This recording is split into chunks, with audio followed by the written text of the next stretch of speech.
తెలంగాణ రాష్ట్రంలో ఆంధ్రాకి సంబంధించినటువంటి పోలీసులు వచ్చి తెలంగాణ జర్నలిస్టుల మీద అదేవిధంగా తెలంగాణ ఆడబిడ్డల మీద కూడా దాడులు చేస్తున్నారు. ఒక పక్క తెలంగాణ అస్తిత్వం మీద కూడా దాడి చేస్తున్నారు. మొన్న ఎవరైతే జబర్దస్త్కి సంబంధించిన వ్యక్తి కూడా తెలంగాణలో ఉన్నటువంటి భూముల ఆంధ్ర వాళ్ళు భూములు మొత్తం అమ్ముతారు, ఇదంతా తెలంగాణ వాళ్ళు కొనుక్కునేంత దమ్ముందా అని కూడా మాట్లాడిన విషయం ఇప్పుడు సోషల్ మీడియా మాధ్యమాలలో బాగా వైరల్ అవుతుంది. అనేక అంశాలు కూడా మాట్లాడే ప్రయత్నం చేద్దాం.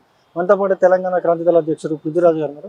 చెప్పండి అన్న, ఇప్పుడు తెలంగాణ అస్తిత్వం మీద దెబ్బ కొట్టే విధంగా కూడా ఈ ఆంధ్రాకి సంబంధించిన వాళ్ళు నిత్యం ఇలానే చేస్తున్నారు. ఇప్పుడు మీరు మాట్లాడినట్టు శనివారం ఆదివారం కూడా వస్తున్నారంటూ కూడా మీరు మాట్లాడండి. ఇదంతా కూడా వెనకాల పవన్ కళ్యాణ్ నడిపిస్తున్నారంటూ కూడా చాలా మంది మాట్లాడుతున్నారు. వస్తాయంటారా? మా వెనకాల పవన్ కళ్యాణ్ నడిపించింది ఇది విచిత్రంగా ఉన్నది. ఇదంతా నేను వాళ్ళని ఉల్టా అంటున్నా. శనివారాలు ఆదివారాలు కూడా ఎందుకు అంటున్నాం అంటే ఇక్కడ ఉద్యోగస్తుల గురించి అంటలేం మేము. నేను మాట్లాడేది చంద్రబాబు నాయుడు, ఆంధ్రప్రదేశ్ ముఖ్యమంత్రి, ఆంధ్రప్రదేశ్ ఉప ముఖ్యమంత్రి పవన్ కళ్యాణ్, లోకేష్ ఆడ మంత్రి, ఇంకా వాళ్ళ మంత్రుల గురించి ఎందుకు మాట్లాడుతున్నా అంటే మీ రాజధానిని ఫస్ట్ డెవలప్ చేసుకుర్రా నాయన. మీ కాడ మొన్న వైజాగ్లో స్టీల్ ప్లాంట్లో చిన్న సంఘటన, ప్రమాదవశాత్తు చిన్న సంఘటన జరిగితే మీకు ప్రాపర్ ట్రీట్మెంట్ చేసేందుకు హాస్పిటల్లో మీరు ఇడికి పట్టుకొచ్చుకున్నారు కదా. చంద్రబాబు నాయుడుకు జ్వరం వస్తే హైదరాబాద్ గురికొచ్చే, పవన్ కళ్యాణ్కు పరిచయం పడితే హైదరాబాద్ గురికొచ్చే, లోకేష్కు చెంపట్టుకపోతే హైదరాబాద్ గురికొచ్చే. మరి మీరు అందరు ఏ వైద్యం కావాలని ఈడికే ఊరికొచ్చారు కదా, మరి మీ దగ్గర ఎందుకు పెట్టారు? మీ నాయకులకే లేనప్పుడు ప్రజల నీడ చూస్తున్నారని చెప్తున్నాం మేము. సో మీ సోయి ఫస్ట్ మీది కడుక్కోండి, మీ ఎన్ను ఫస్ట్ మీరు చూసుకోర్రి, మా సంగతి తర్వాత సంగతి.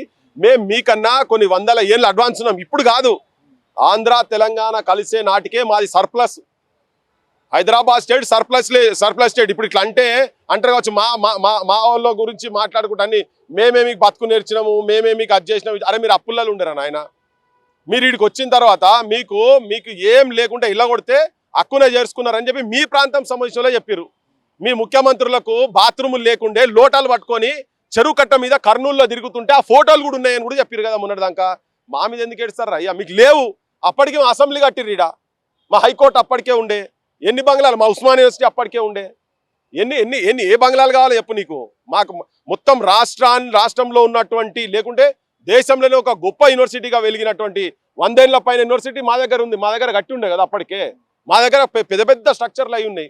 సో మీ ప్రాంతంని మీరు డెవలప్ చేసుకోండి. మీ ప్రాంతం దగ్గర ఆ ప్రజలకు కూడా చెప్తున్నా, వీళ్ళు మొత్తం దొంగలు. వీళ్ళంతా వీళ్ళు ఏం చేస్తున్నారంటే వాళ్ళు ఇక్కడ ఆస్తులు సంపాదించుకొని అక్కడికి వెళ్ళి కూడా తీసుకొచ్చుకొని మంచిగా ఈడికెళ్ళి తీసుకుపోయి ఆడికెళ్ళి తీసుకుపోయి ఈడికి విలాసవంతమైనటువంటి జీవితాలు గడుపుతున్నటువంటి వీళ్ళు అనవసరంగా ఈ మా ప్రాంత అస్తిత్వాన్ని రెచ్చగొట్టి వాళ్ళు దాని మీద ఇప్పుడు శవం లేచి ఒకటి ఏడుస్తుంటే దానికి సుట్ట కాల్చుకొని ఒకడు ఉన్నాడట.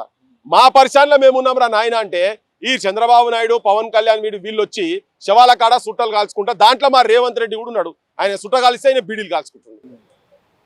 10 సంవత్సరాలుగా లేని ఈ తెలంగాణ ఆంధ్ర అనే ఇది ఇప్పుడు ఎందుకు స్టార్ట్ అవుతుందండి? ఈ సమాధానం చెప్తారు. ఇది 10 సంవత్సరాలు కాదు, ఇది ఎప్పటి నుంచో ఉన్నది. వాళ్ళ అక్క సీయాల కాదు కదా. వద్దంటేనే వచ్చిరి నాడు, వచ్చిన వారు తెచ్చిరి కీడు, జాజిరి కిలకిల జాలపుతాడు, ఎన్నడు కాలుతుందో దుర్మార్గ ఆంధ్రోళ్ళ కాడు. అందరు ప్రజల గురించి కాదు చెప్పేది. సో ఇప్పుడు కాదు, వాళ్ళ విషయం ఇప్పుడు కాదు. నీలం సంజీవరెడ్డి మొట్టమొదటి ముఖ్యమంత్రి అయినప్పుడే ఉప ముఖ్యమంత్రి తెలంగాణ ప్రాంతానికి ఇవ్వాల్సింది ఇవ్వకుండా ఉన్ననాడే వాళ్ళకు స్టార్ట్ అయింది. ఇక్కడ నాయకత్వాన్ని తొక్కాలి, ఇక్కడ భూముల మీద కన్నున్నది, ఇక్కడ విధ్వంసం జరుగుతున్నది. గత 10 ఏళ్ళు కూడా ఏం జరిగింది? ఇక్కడ ఆంధ్రలో కాంట్రాక్టర్లు వీడికి వచ్చిన తర్వాత చదువులు బాగుపడతాయి తెలంగాణ అంటే కాదు. నారాయణ, శ్రీ చైతన్య, చైనా కంపెనీలు వచ్చే ఆధిపత్యము. ఇక్కడికి వచ్చిన తర్వాత ఉచిత వైద్యం జరుగుతుందేమో అనుకుంటే మళ్ళీ అవే హాస్పిటల్లో దాంట్లో రేవంత్ రెడ్డి కూడా పోయి ఇనాగ్రేట్ చేస్తున్నారు. నిరుద్యోగులకు ఉద్యోగాలు వస్తాయంటే ఆయన ఇయ్యలే, ఇంటికో ఉద్యోగం అన్న ఆయన ఇయ్యలేదు. ఇప్పుడు సంవత్సరానికి 2 లక్షల ఉద్యోగాలు అంటేనే ఈయన కూడా ఇయ్యలేదు. ఏం లేదు, రాజకీయ వ్యవస్థ మారింది. వాళ్ళ ఆస్తులు పెరిగినాయి, వాళ్ళ కబ్జాల దందాలు పెరిగినాయి. వాళ్ళు ఆంధ్ర రాజకీయ నాయకులు, తెలంగాణలో మెజారిటీ రాజకీయ నాయకులు వాళ్ళంతా ఒకటే ఉన్నారు. వీళ్ళిద్దరి కులం ఒకటే కులము, దోపిడి కులం.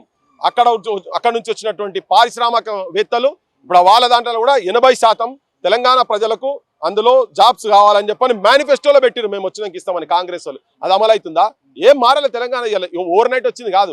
ఇప్పుడు వాళ్ళు ఆడ రాజధాని కూడా ఎందుకు ఇంకా డెవలప్ చేసుకుంటలేరు? ఇప్పుడు వీళ్ళ సపోర్ట్ తోటే చంద్రబాబు నాయుడు వాళ్ళ సపోర్ట్ తోటే ఉమ్మడి దాంతోనే కేంద్ర ప్రభుత్వం నిలబడ్డది కదా.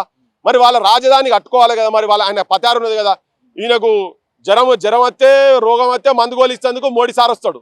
ఎవరు? పవన్ కళ్యాణ్ అంటే ఆయనకు ఈయన ఎట్లున్నాడో చూసిపోదామని చెప్పని మా చంద్రబాబు నాయుడు ఇంటికి వస్తాడు, మా కిషన్ రెడ్డి ఇంటికో బండారు దత్తాత్రేయ ఇంటికి పోరు. వాళ్ళు సీనియర్ బీజేపీలు ఎప్పటి నుంచో వాళ్ళ లైఫ్ అంతా దాని గురించి తిరిగినటువంటి వాళ్ళ ఇళ్ళలో పోరు. కానీ వీళ్ళ దగ్గర పోతే నీకు అంత దగ్గర కదా, మనం రాజధాని ఎందుకు కట్టుకుంటలేవా? హైదరాబాద్ మీద వాళ్ళకి ఇంకా కన్నున్నది. ఏదైనా చేసి హైదరాబాద్ని ఇంకా మింగాలి, హైదరాబాద్ని ఇంకా దోపిడీ చేయాలి అనే దాంట్లో ఉన్నారు. ఈ మాటలు విని కొంతమంది పోరంబోకోళ్ళు, అక్కడోళ్ళు ఇక్కడికి వచ్చి బతుకుతున్నటువంటి కొంతమంది పోరంబోకోళ్ళు, వాళ్ళ భాష కూడా సేమ్ అదే నడుస్తుంది, అట్లే నడుస్తున్నది. ఇలా డబల్ బెడ్రూమ్ల ఇండ్లు కూడా అక్కడ వాడు ఓటర్ ఉంటారు, ఆంధ్ర వాళ్ళు ఇక్కడ ఓటర్ ఉంటారు.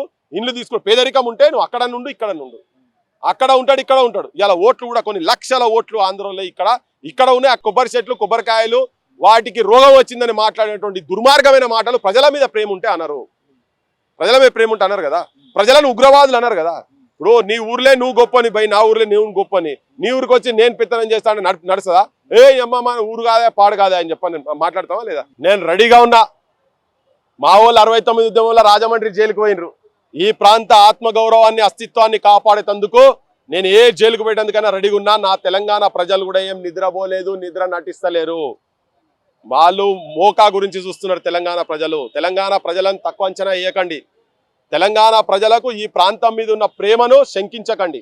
ఓకే, వాళ్ళందరూ రెడీ ఉన్నారు. ఎప్పుడు ఎట్లా స్పందించాలో ఈ నేల తల్లి కెరికే, ఈ నేల తల్లి గర్భంలో పుట్టినటువంటి నా తెలంగాణ పౌరుల కెరికే. ఇక్కడ ఆవేశానికి కావచ్చు, నీతి కావచ్చు, నిజాయితీ కావచ్చు, ప్రజల గురించి ప్రాణాలు ఇచ్చేటువంటి త్యాగ బుద్ధి నేర్పినటువంటి నా తెలంగాణ నేల గురించి రాజమండ్రి కాదు, ఏ జైలు వేసినా పర్వాలేదు, ఇక్కడ జైలు వేసినా పర్వాలేదు, లాస్ట్కు నన్ను చంపినా పర్వాలేదు, ఈ మాట ఆగదు సచ్చేదాకా అని చెప్తున్నా.